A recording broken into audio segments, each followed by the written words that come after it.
Votre première nuit, dans la tombe, ce qui vous attend vraiment. Imagine, tu es conscient. Tu entends encore les voix de tes proches, leurs pas qui s'éloignent, puis le son lourd, sourd, lent, de la terre qui retombe sur ton corps. Le monde que tu connaissais disparaît. Silence. Obscurité totale. Tu viens d'entrer dans ta première nuit dans la tombe. Ce moment, décrit dans la tradition islamique, n'est pas une fin. C'est une transition. Le début d'un monde caché, le barzakh, un univers intermédiaire qui dure jusqu'au jour de la résurrection. Aujourd'hui, nous allons explorer ce que les textes islamiques, Coran, hadiths authentiques et récits prophétiques, nous enseignent sur cette nuit mystérieuse. Pas pour faire peur, mais pour comprendre. Et surtout, pour se préparer. Le silence, la solitude et le premier dialogue.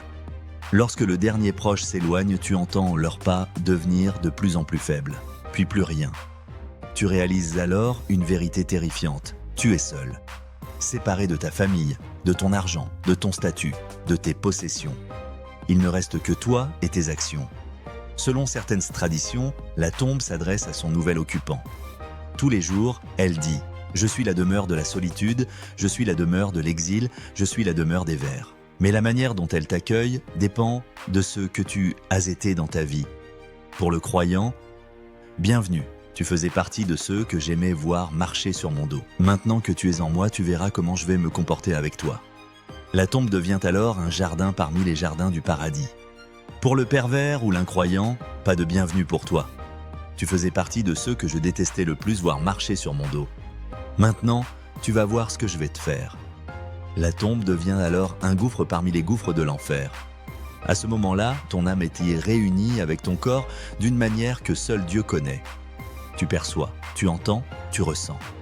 Et c'est exactement à ce moment que le prophète dit « Le mort entend le bruit des pas de ceux qui s'éloignent ». C'est la confirmation ultime. Tu as quitté ce monde. L'arrivée des anges, le moment que personne ne peut éviter. Dans cette obscurité, quelque chose change. Deux silhouettes apparaissent. Impressionnantes. Inévitables. Ce sont Munkar et Nakir, les anges chargés de l'interrogatoire. Les récits les décrivent comme imposants, avec une voix semblable au tonnerre. Leur présence suffit à paralyser un cœur faible. Et pourtant, le croyant les voit avec sérénité. Le prophète lui-même demandait souvent protection contre leur épreuve. C'est dire son intensité. Les anges te font asseoir. Ton interrogation commence. L'interrogatoire, les 3 questions qui décident de tout.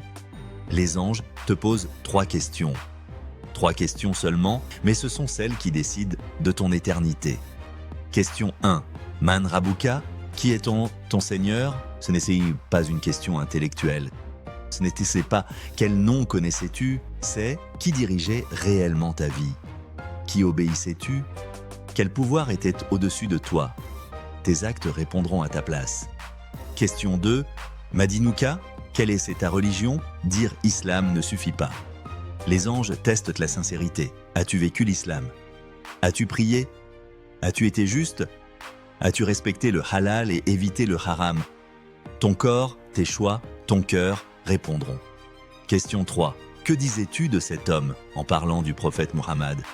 As-tu cru en son message? L'as-tu aimé? As-tu essayé de suivre son exemple? Ce n'est plus ta langue qui répond, c'est ton âme. Dieu dit dans le Coran, Allah affermit par une parole ferme les croyants dans la vie présente et dans l'au-delà. Ce soutien, c'est ce moment. La récompense du croyant. Si tu réponds avec sincérité, le calme descend sur toi. Les anges disent dans « Nous savions que tu répondrais ainsi ». La tombe s'agrandit. Elle devient vaste, éclairée, paisible. Une porte du paradis s'ouvre. Tu sens son parfum.